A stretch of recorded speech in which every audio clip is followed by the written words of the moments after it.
Assalamualaikum warahmatullahi wabarakatuh. Halo teman-teman semuanya, apa kabar nih? Kenalin, aku Nazwa Zulfarani. Aku mahasiswa Fakultas Hukum dari Universitas Pasundan.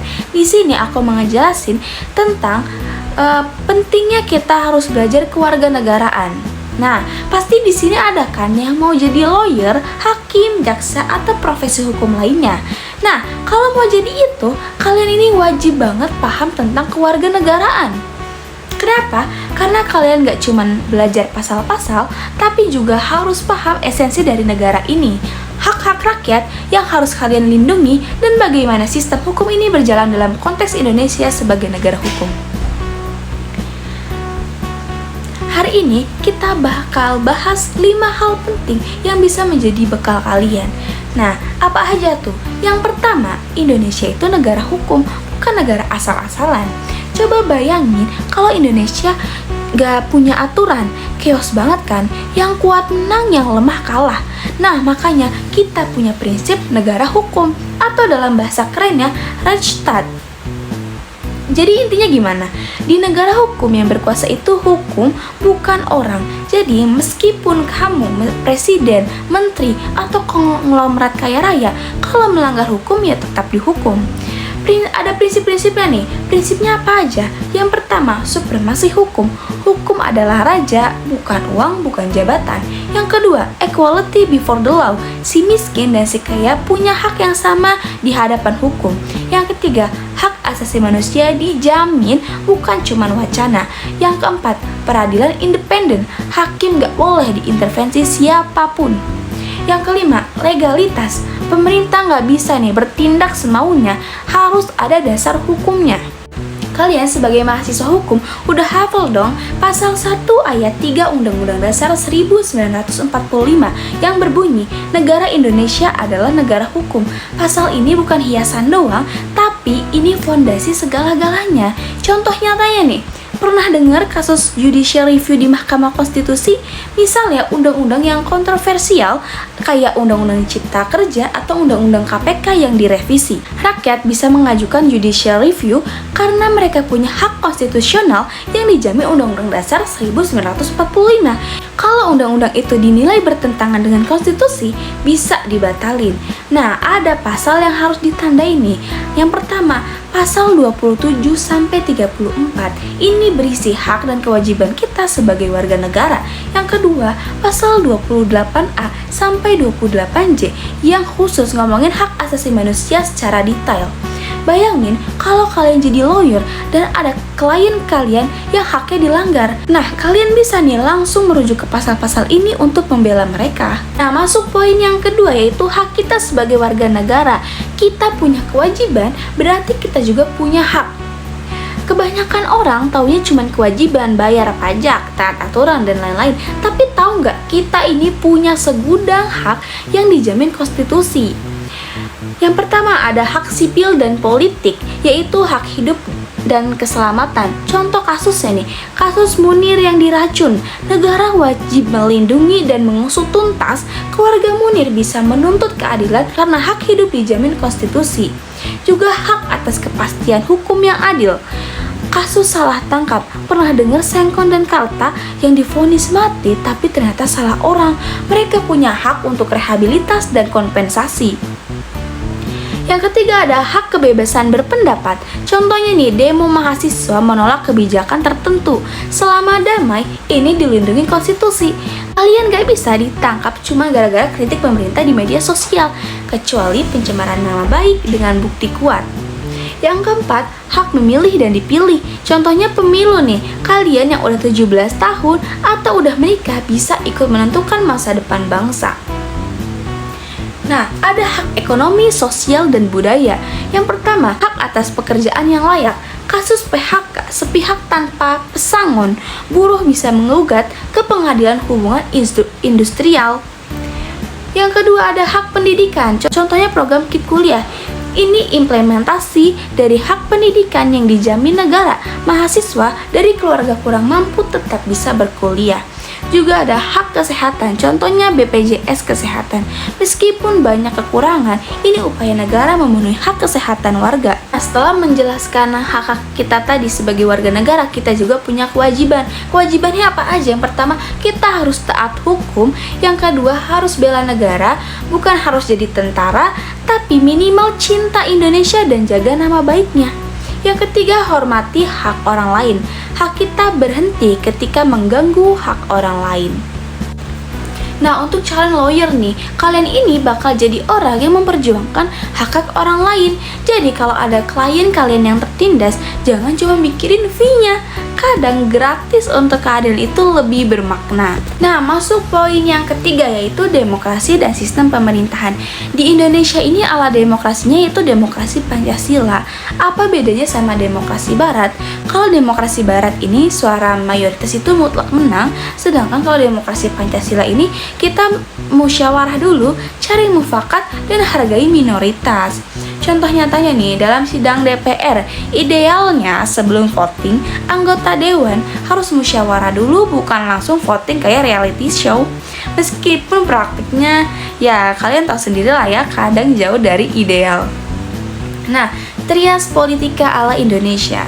Ada eksekutif yaitu presiden dan jajarannya, tugasnya itu menjalankan pemerintahan dan melaksanakan undang-undang. Yang kedua ada legislatif, yaitu DPR dan DPD. Tugasnya itu ya bikin undang-undang. Yang ketiga ada yudikatif, kayak MA, MK, dan KY. Tugasnya mengadili dan menjaga konstitusi. Nah, di sini kita sebagai mahasiswa ini punya peran loh. Kita ini bisa bantu merumuskan RUU yang pro rakyat. Juga kita bisa menyuarakan aspirasi masyarakat ke pemerintah. Dan juga pantau apakah kebijakan pemerintah sesuai hukum, serta ajari masyarakat tentang hak-hak mereka. Nah, masuk poin yang keempat, yaitu Pancasila dan kebinekaan. Jujur aja nih, berapa dari kalian yang ngerasa Pancasila itu cuman hafalan buat upacara?